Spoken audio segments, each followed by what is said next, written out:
आज हामी इतिहासको एउटा विशिष्ट क्षणमा उभिएका छौं र हामी सबैले के अनुभव गरिरहेका छौं भने आज हामी अत्यन्तै एउटा जटिल परिस्थितिको सामना गरिरहेका छौं।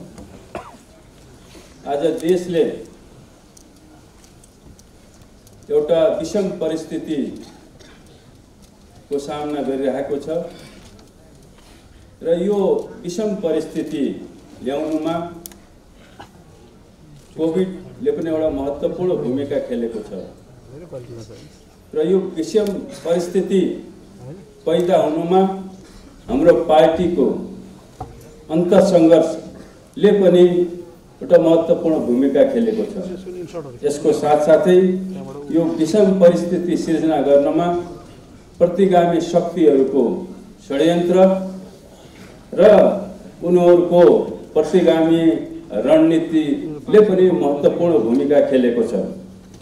आज हामी यस सभागृहमा यो विषम परिस्थितिको कसरी सामना गर्ने, आज जुन नयाँ चुनौतीहरू पैदा भएका छन्, जुन नयाँ प्रश्नहरू पैदा भएका छन्, त्यसको सही उत्तर कसरी दिने र यो विषम परिस्थितिको सामना कसरी गर्ने भन्ने सन्दर्भमा हामी यहाँ केन्द्रित भएका छौं। यहाँ उद्घोषक मित्रले भन्नुभयो, कुनै पनि समस्याको समाधान, कुनै पनि लक्ष्यको प्राप्ति, कुनै पनि संघर्षको सफलताको निर्धारण के कुराले गर्छ? हाम्रो समाजशास्त्रले, हाम्रो सिद्धान्तले, हाम्रो कम्युनिस्ट सिद्धान्तले भन्छ कि सफलताको निर्धारण, कुनै पनि लक्ष्यको प्राप्ति तपाईको सही विचारले निर्धारण गर्छ। यदि तपाईले सही विचार, सही नीति, सही कार्यक्रम र सही नेतृत्वको छनौट गर्न सक्नुभयो र त्यो निश्चित गर्न सक्नुभयो भने तपाईले आफ्नो विजयलाई, आफ्नो सफलतालाई पनि निश्चित गर्न सक्नुहुन्छ। यदि तपाईले गलत छनौट गर्नुभयो, तपाईले गलत विचार, गलत सिद्धान्त, गलत नेतृत्वको छनौट गर्नुभयो र त्यो निर्धारण गर्नुभयो भने तपाईले प्राप्त गरेका उपलब्धिहरू, तपाईले प्राप्त गरेका लक्ष्यहरू पनि गुम्न सक्छन्। त्यसकारणले आज हामी यो ऐतिहासिक घडीमा देशलाई कसरी अगाडि बढाउने, हामी समृद्धिको दिशामा कसरी अगाडि बढ्ने, कसरी देशमा राजनीतिक स्थायित्व चाहिँ स्थापित गर्ने, कसरी कम्युनिस्ट आन्दोलनलाई एकताबद्ध गर्ने, कसरी हामीले निर्धारित गरेका लक्ष्यहरू चाहिँ हासिल गर्ने, कसरी हामीले समाजवादको आधार निर्माण गर्ने, कसरी हामीले समाजवादी क्रान्ति सम्पन्न गर्ने, यो विचार र यो प्रश्नको जवाफ दिनको निम्ति हामी यहाँ उपस्थित भएका छौँ। र हाम्रो अन्तरसंघर्ष, पार्टीको अन्तरसंघर्ष पनि यही विषयमा भएको हो। तपाईले कम्युनिस्ट आन्दोलनको 7 दशक यसले पार गरिसकेको छ र यो 7 दशकमा इतिहासले हरेक मोडहरूमा यी प्रश्नहरू उठाएको छ। हामीले आफ्ना लक्ष्यहरू कसरी प्राप्त गर्ने, हामीले समस्याहरूको समाधानहरू कसरी गर्ने, उत्पन्न अन्तर्विरोधहरूलाई कसरी हल गर्ने, हरेक पाइलाहरूमा, हरेक ऐतिहासिक घडीहरूमा यी प्रश्नहरू उठ्छन् र यी प्रश्नहरूको सही जवाफ दिएर मात्रै हाम्रो आन्दोलन, हाम्रो समाज र हाम्रो विकासको निर्धारण हुन्छ र त्यो अगाडि बढ्छ। र आज पनि इतिहासले यिनै प्रश्नहरू अगाडि उठाएको छ, पैदा गरेको छ र यही प्रश्नहरूको जवाफ खोज्नको निम्ति र जुन प्रश्नहरूको जवाफ हामीले खोजिरहेका छौँ, पत्ता लगाएका छौँ, निरूपण गरिसकेका छौँ, त्यसलाई कार्यान्वयन गर्नको निम्ति एउटा प्रतिबद्धता हामी गर्नको निम्ति यहाँ हामी उपस्थित भएका छौँ। कम्युनिस्ट आन्दोलनले 7 दशक पार गरिसकेको छ। अब 8औं दशकको पनि यो निकट पुगेको छ र यो लामो प्रक्रियामा नेपालको समाजको रूपान्तरणमा नेपालमा सामन्तवादको राजतन्त्रको अन्त्य गर्नको निम्ति नेपालका सरवारा वर्गले कम्युनिस्ट पार्टीले एउटा महत्त्वपूर्ण भूमिका र नेतृत्वदायी भूमिका खेल्दै आएको छ। सामन्तवादको विरुद्धमा राजतन्त्रको विरुद्धको सङ्घर्षमा हाम्रा हजारौं सपुत सपुत्रीहरूले आफ्नो प्राणको आहुति दिएका छन्।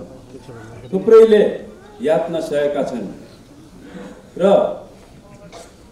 यही सङ्घर्षको परिणाम स्वरूप हामीले 62-63 सालसम्म आउँदाखेरि सामन्तवादमाथि राजतन्त्रमाथि हामीले विजय प्राप्त गर्यौं र नेपालमा हामीले संघीय लोकतान्त्रिक गणतन्त्रको स्थापना गर्यौं र कम्युनिस्ट आन्दोलनका विभिन्न धाराहरूले सामन्तवादको विरुद्धमा चाहिँ र महत्त्वपूर्ण भूमिका खेले। वर्ग सङ्घर्षका विभिन्न रूपहरूको प्रयोग गर्दै अभ्यास गर्दै हामीले चाहे वर्ग सङ्घर्षको वैधानिक रूप होस् त शान्तिपूर्ण रूप होस् या वर्ग सङ्घर्षको आन्दोलनको हिंसात्मक या सशस्त्र रूप होस्, यी सबै रूपहरूको खुला र भूमिगत राष्ट्रिय र स्थानीय सबै प्रकारका वर्ग सङ्घर्षका रूपहरूलाई अभ्यास गर्दै र हामीले 62-63 को आन्दोलनसम्म आउँदाखेरि यी सबै रूपहरूको संयोजनको धक्काबाट हामीले राजतन्त्रको सामन्तवादको अन्त्य गर्यौं र कम्युनिस्ट आन्दोलनका मुख्यतः दुईटा धाराहरू हामीले राजतन्त्रको अन्त्य गरिसकेपछि मूलतः हामीले जनवादी क्रान्ति यहाँ सम्पन्न गर्यौं र नेपालको कम्युनिस्ट आन्दोलनले एउटा नयाँ चरणमा प्रवेश गर्यो त्यहाँदेखि र अहिले हामी वर्ग सङ्घर्षको सामाजिक रूपान्तरणको एउटा नयाँ चरणमा अहिले हामी छौँ। त्यसलाई हामी समाजवादी चरण भन्छौँ।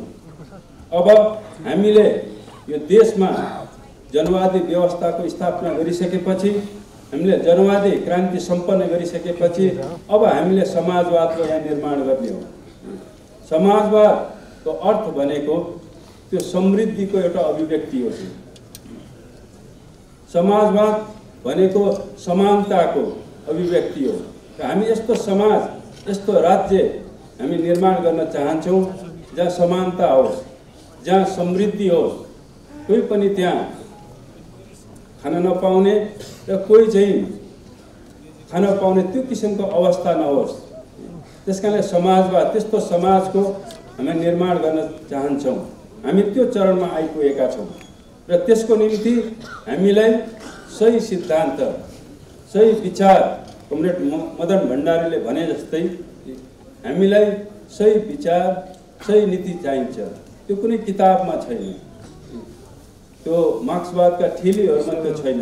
नेपालमा हामीले समाजवादको निर्माण कसरी गर्ने, नेपालमा हामीले समृद्धि कसरी हासिल गर्ने र समृद्ध नेपाल र सुखी नेपालीको जुन राष्ट्रिय आकांक्षा हो त्यो पूरा गर्ने कुनै मार्क्सवादको कुनै पनि किताबमा लेखिएको छैन।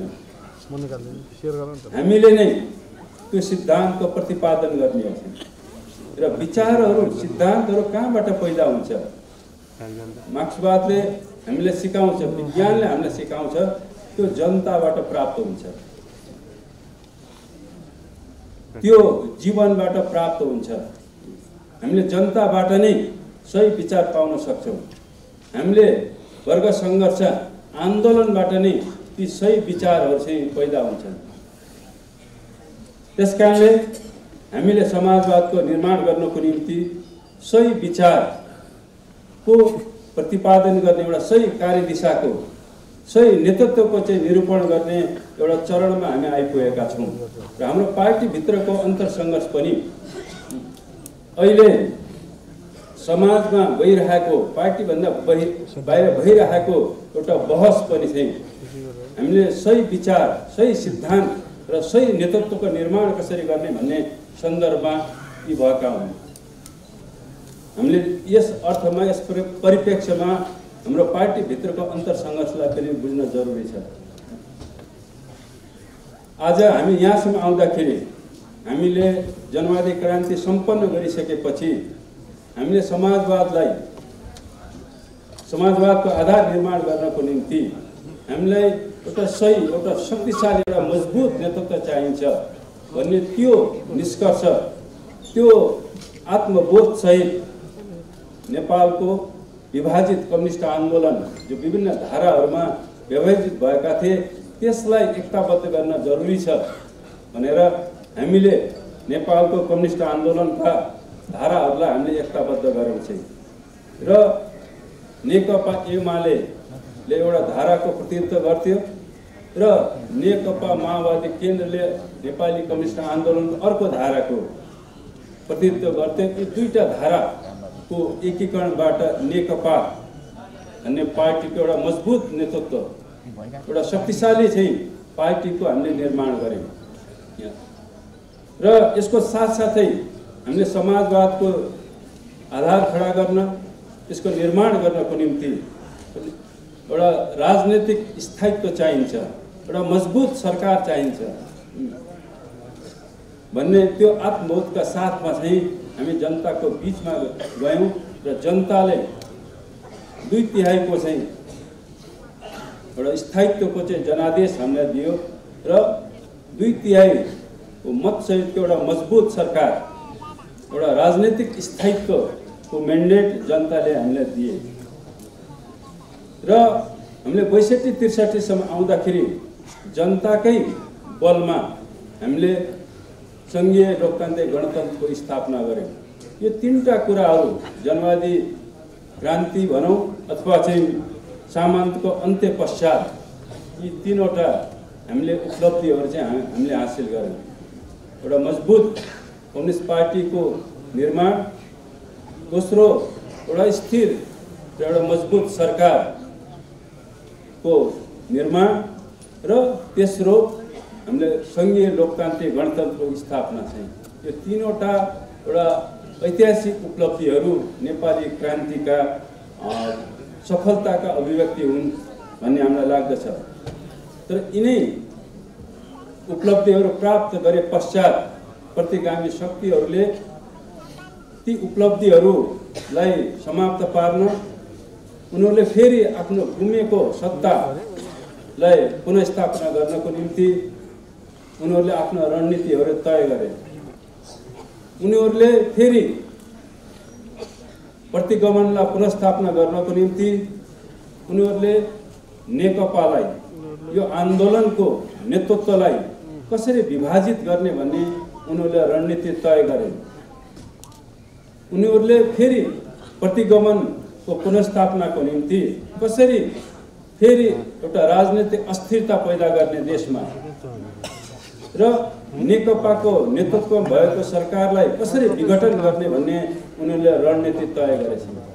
यिनै रणनीति, यो तीनवटा रणनीति अन्तर्गत उनीहरूले यी अवधिहरूमा चाहिँ षड्यन्त्र गर्दै आए र यहाँसम्म आउँदाखेरि हामी के देख्छौँ वस्तुगत परिणामको रूपमा भने उनीहरूले नेकपालाई विभाजन गर्न चाहिँ उनीहरू सफल भए। यो चाहिँ अकाट्य चाहिँ तथ्य हो, परिणाम हो। आज यहाँसम्म आउँदाखेरि उनीहरूले नेकपालाई विभाजित गर्न सफल भए। नेकपाको एउटा गुट पार्टीबाट अहिले अलग भएको छ र यो विभाजनबाट निश्चय पनि उनीहरू धेरै उत्साहित भएका छन्। हामीले देखिरहेका छौँ प्रतिगामी शक्तिहरू, अवसरवादी शक्तिहरू नेकपा विभाजित भएकोमा उनीहरू हिजो एकताबद्ध हुँदाखेरि उनीहरू धेरै चिन्तित थिए, निराश थिए, आक्रोशित थिए। आज नेकपा विभाजित हुँदाखेरि उनीहरू उत्साहित भएका छन्।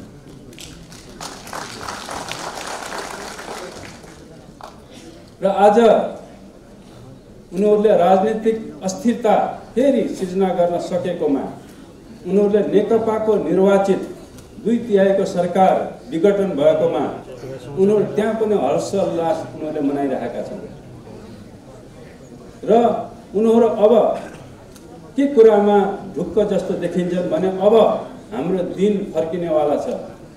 अब फेरि प्रतिगमन हामी फर्काउन सक्छौँ, फेरि पुरानै सत्ता, पुरानै व्यवस्था, पुरानै परिस्थिति हामी फर्काउन सकिन्छ भन्ने कुरामा उनीहरू धेरै विश्वस्त भएका छन्, धेरै उत्साहित भएको देखिन्छन् र उनीहरू सडकमा उनीहरूका उत्साहहरू सडकमा देखिन्छन्।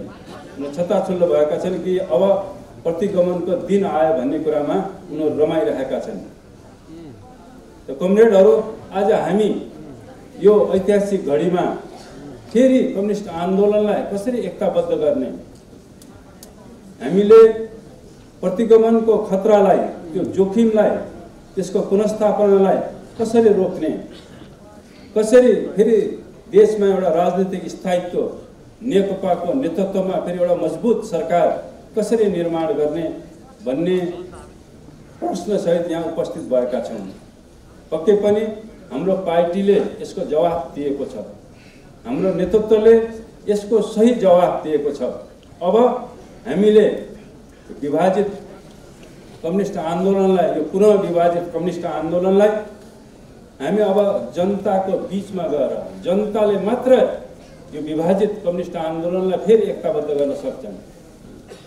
त्यसकारणले हामीले जनतामा जाने नीति तय गरेका छौँ, हामीले त्यो निर्णय गरेका छौँ। हामीलाई लाग्छ यो एकदम सही नीति छ। हामीले फेरि राजनीतिक स्थायित्व, नेकपाको नेतृत्वमा एउटा मजबुत सरकार, समाजवादको आधार निर्माण गर्नको निम्ति, विकास र समृद्धिको निम्ति चाहिँ एउटा मजबुत सरकार नेकपाको नेतृत्वमा कसरी फेरि चाहिँ निर्माण गर्ने, गठन गर्ने, त्यो पनि हामी जनताको बीचमा मात्रै गएर गर्न सक्छौँ। जनताले मात्रै एउटा स्थायित्व दिन सक्छ, जनताले मात्रै नेकपाको नेतृत्वमा एउटा मजबुत सरकार दिन सक्छ। त्यसकारणले हामीले जनताको बीचमा जाने हामीले निर्णय गरेका छौँ र प्रतिक्रान्तिको जो खतरा पैदा भएको छ, अहिले आकाशमा जो मडारिएको छ प्रतिक्रान्तिका खतराहरू, जो चलखेलहरू अहिले भइरहेका छन्, फेरि चाहिँ प्रतिगमनलाई चाहिँ यहाँ पुनर्स्थापित गर्ने देशी विदेशी शक्तिहरूले हामीले चलखेल गरिरहेको देखिरहेका छौँ। उनीहरू उत्साहित भएको, उनीहरू क्रियाशील भएको हामीले देखिरहेका छौँ। प्रतिक्रान्तिलाई, प्रतिगमनलाई पनि अब पार्टीहरूले मात्र रोक्न सक्दैन, अब जनताले मात्र त्यसलाई रोक्न सक्छ। त्यसका हामी जनताको बीचमा प्रतिक्रान्तिलाई रोक्न, प्रतिगमनलाई रोक्नको निम्ति हामीले हाम्रो एजेन्डाहरूलाई लिएर जाने, हाम्रो गणतन्त्रको एजेन्डा, हाम्रो चाहिँ सङ्घीयताको एजेन्डा, हाम्रो समृद्धिको एजेन्डा, हाम्रो राष्ट्रियताको एजेन्डा, त्यो लिएर जनताको बीचमा जान जरुरी छ र जनतालाई चाहिँ फेरि जागृत गरेर, करोडौँ जनतालाई परिचालन गरेर हामीले प्रतिक्रान्तिलाई रोक्ने हो। हामीले पुनः चाहिँ एउटा स्थायित्व हामीले स्थापित गर्ने हो। पुनः विभाजित कम्युनिस्ट आन्दोलनलाई हामीले चाहिँ जनताको सहयोगमा मात्रै त्यसलाई हामी फेरि एकताबद्ध गर्न सकिन्छ। त्यसकारणले हामीले मध्यावधि निर्वाचनमा जाने, अब पुरानो संसदले एउटा स्थायित्व दिन सक्दैन, उसले सकेन थियो।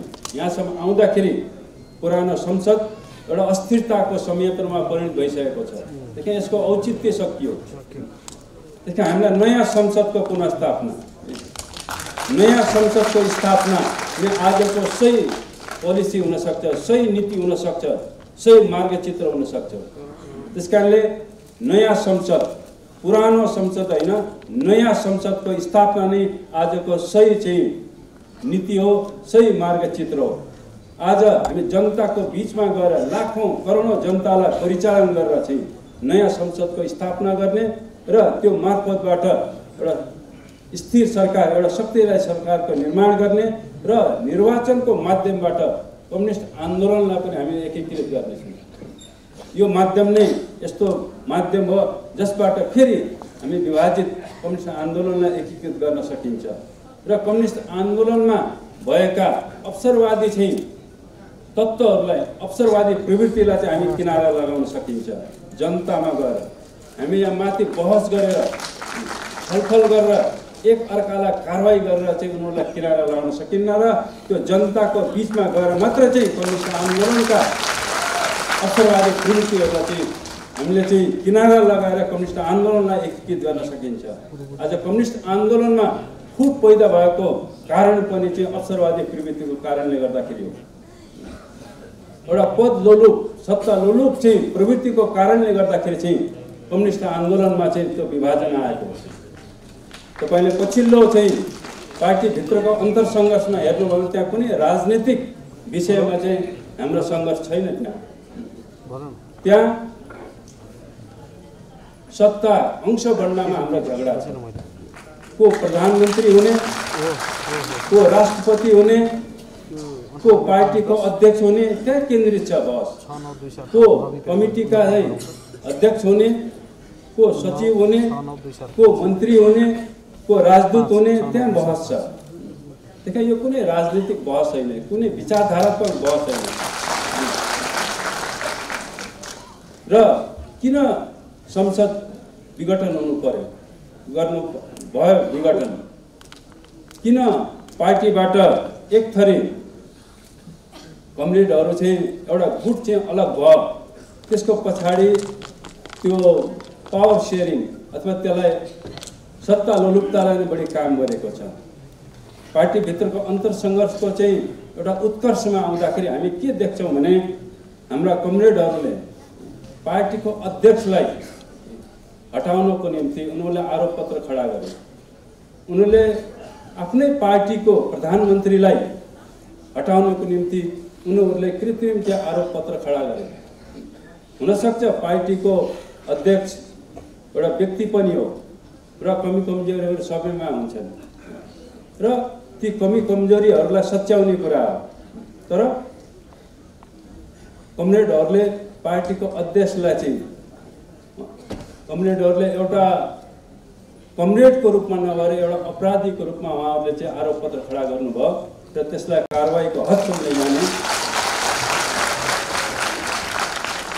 उहाँहरूले प्रयत्न गर्नुभएको।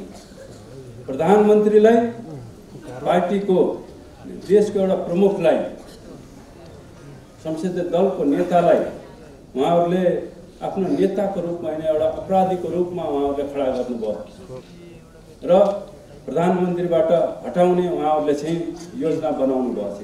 हामीले भन्यौँ कमरेड तपाईहरुको यो आरोप चाहिँ यो सही छैन, यो उचित छैन। अहिले पार्टीको अध्यक्षलाई हटाउने कुरा यो तपाईहरुको सोच, यो तपाईहरुको नीति, यो कदम भने यसले पार्टीलाई विभाजनतिर लान्छ। कम्युनिस्ट पार्टी विभाजनतिर विघटनतिर चाहिँ लैजान्छ यो तपाईको यो कदमले, यो आरोपले। त्यसकारणले यो आरोप तपाईले फिर्ता लिनुस्। ठिक छ, कमी कमजोरी छ भने हामी आत्मालोचना गरौँ र अध्यक्षलाई हटाउनु पर्ने हो भने एउटा विधिसङ्गत ढङ्गले महाधिवेशनको प्रक्रियाद्वारा अध्यक्षलाई हटाउन सकिन्छ।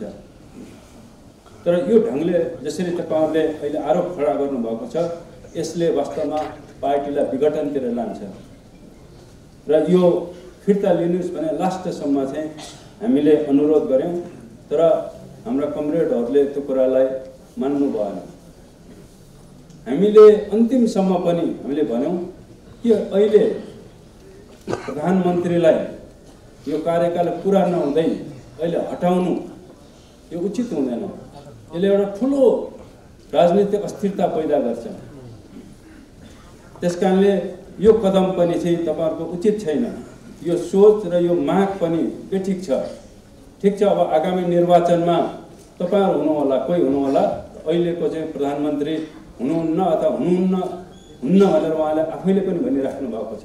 त्यसकारण यो ढङ्गको अडान तपाईहरुले नलिनुस् र यो आरोप यो माग तपाईहरुले फिर्ता लिनुस् हामीले भन्यौं, तर उहाँहरूले त्यो अडान उहाँहरूले छोड्नु भएन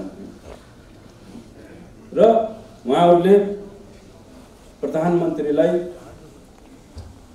संसदमा बहुमत बनाएर एउटा अविश्वासको प्रस्ताव ल्याउने योजनाहरू उहाँहरूले अगाडि सार्नु भएको छ। एक ढङ्गको राजनीतिक कु भनौँ, उहाँहरूले चाहिँ त्यो दिशातिर उहाँहरू अगाडि बढ्ने नै उहाँहरूको चाहिँ अडान यथावत देखिसकेपछि त्यसपछि अब यो संसद जहाँ नेकपाको 2/3 मत छ, यो एउटा स्थिरताको एउटा संयन्त्रको रूपमा थियो। कमरेडहरूको यो अडानपछि अब यो संसद यो स्थायित्वको संयन्त्र होइन कि यो त अस्थिरताको संयन्त्रमा परिणत भइसक्यो र यसले आफ्नै नेतृत्वलाई चाहिँ अब विस्थापित गर्न खोजे। त्यसकारणले अब यसको औचित्य सकियो भनेर प्रधानमन्त्रीले आफ्नो विशेषाधिकारलाई प्रयोग गर्नुभयो र यो ठुलो राजनैतिक कदम हो। यो चाहिँ एउटा संवैधानिक कदम भन्दा पनि यो ठुलो राजनीतिक कदम हो। राजनीतिक कुलाई रोक्ने, एक ढङ्गको प्रतिगमनलाई रोक्ने चाहिँ एउटा ठुलो चाहिँ राजनीतिक कदम हो र यो ठुलो साहसी कदम पनि हो चाहिँ। त्यसकारणले अहिले निश्चय पनि अहिले बहस छ। यो बहस अब अदालतमा पुगेको छ कि यो कदम उठाउनु यो संवैधानिक थियो कि यो असंवैधानिक थियो, यो अग्रगामी कदम थियो कि यो प्रतिगामी कदम हो भन्ने कुरा त्यो अदालतले फैसला गर्छ। तर यो अग्रगामी कदम हो र यसले यो कदमले चाहिँ प्रतिगमनलाई चाहिँ रोक्यो चाहिँ। तत्काल जो हुन खोजिरहेको थियो त्यो प्रतिगमनलाई चाहिँ यसले रोक्यो चाहिँ र भविष्यले निश्चित रूपमा यसलाई प्रमाणित गर्नेछ यो कदम सही थियो र हामीलाई विश्वास छ अदालतले पनि चाहिँ यो कदमको पक्षमा नै चाहिँ आफ्नो आदेश दिनेछ भन्नेमा हामी विश्वस्त छौँ। कमरेडहरू, आज हामी जुन बिन्दुमा आइपुगेका छौँ, पक्कै पनि एउटा जटिल मोडमा हामी आइपुगेका छौँ, एउटा घुम्तीमा हामी आएका छौँ। त्यसरी हेर्दाखेरि हामी कतै पछि फर्किएको त होइन भन्ने जस्तो देखिन्छ, तर त्यो होइन। हामी अहिले रूपमा, बाह्य रूपमा हामी अलिकति पछि फर्के जस्तो, एउटा विघटनतिर गए जस्तो अथवा एउटा प्रतिगमनतिर गए जस्तो देखिए पनि त्यस्तो होइन। यो बाह्य रूपमा त्यसो हो, तर हामी एउटा नयाँ उचाइमा चाहिँ हामी पुगेका छौँ। हामी पुरानो ठाउँमा छैनौँ। विकासको दृष्टिले पनि हामी नयाँ ठाउँमा पुगेका छौँ। यहाँसम्म आउँदाखेरि हाम्रो पार्टीको नेतृत्वको सरकारले चाहिँ 7% भन्दा बढी यो आर्थिक वृद्धि दर एउटा तीव्र गतिमा चाहिँ समृद्धिको दिशामा अगाडि बढिरहेको थियो। शान्ति सुरक्षाको हिसाब किताबले पनि हाम्रो सरकार आइसकेपछि देशमा चाहिँ हामीले शान्ति सुरक्षालाई चाहिँ हामीले सामान्य बनाएका थियौँ। हामीले पृथकतावादी आन्दोलनलाई पनि हामीले त्यसलाई चाहिँ समाप्त पारेका थियौँ। हामीले सङ्घीयताको कार्यान्वयनमा पनि हामीले महत्त्वपूर्ण निर्णय गरेका थियौँ भने देशको भौगोलिक अखण्डताको निम्ति पनि महत्त्वपूर्ण कदम चाहिँ हाम्रो सरकारले, हाम्रो पार्टीले उठाएको थियो। त्यही कारण राष्ट्रिय स्वाधीनताको पक्षमा, भौगोलिक अखण्डताको पक्षमा, हामीले समृद्धिको पक्षमा र कम्युनिस्ट आन्दोलनको विकासको पक्षमा हाम्रो पार्टीले, हाम्रो नेतृत्वले चाहिँ ऐतिहासिक कदम उठाए, ऐतिहासिक उपलब्धि हासिल गरेको छ। त्यही कारण हामीले निराश हुनुपर्ने आवश्यकता छैन। अहिले जुन किसिमको समस्या अहिले देखिएको छ त्यो एउटा अस्थायी हो, त्यो क्षणिक हो। यो समस्यालाई, यो घेराबन्दीलाई, यो अवस्थालाई हामी छिटै नै यसलाई पार गर्नेछौँ। हामीले फेरि एकपटक पार्टीको नेतृत्वमा जनताको बिचमा गएर चाहिँ यी सबै घेराबन्दीहरू, यी सबै अप्ठ्याराहरूलाई चाहिँ हामीले पार गर्नेछौँ र हामी समाजवादको दिशातिर, हामी समृद्धिको दिशातिर, हामी एकताको दिशातिर, हामी स्थायित्वको दिशातिर चाहिँ हामी दृढतापूर्वक अगाडि बढ्नेछौँ। अहिले देशव्यापी रूपमा जो स्थिति देखा परेको छ, मेचीदेखि महाकालीसम्म पार्टीको नेतृत्वले जुन निर्णय लिएको छ, जुन कदम उठाएको छ, सबैतिरबाट सर्वत्र चाहिँ समर्थन चाहिँ पार्टीलाई छ, पार्टी नेतृत्वलाई छ। अब आगामी दिनहरूमा हामी एक ढिक्का भएर हामी अब जनताको बिचमा जाने हो, एउटा नयाँ आन्दोलनमा जाने हो। मध्यावधि निर्वाचन भनेको एउटा आन्दोलन हो, एउटा ठुलो ऐतिहासिक आन्दोलन हो। हामी हाम्रा अग्रगामी एजेन्डाहरूलाई लिएर, विकासका एजेन्डा, एकताको एजेन्डा हामीले गणतन्त्रको एजेन्डा, हाम्रो राष्ट्रियताको एजेन्डाहरूलाई लिएर हामी जाने हो। हामीले जनताको बीचमा गएर प्रतिगमनकारीहरूलाई, अवसरवादीहरूलाई भण्डाफोड गर्ने हो, उनीहरूलाई चाहिँ किनारा लगाउने हो छैन।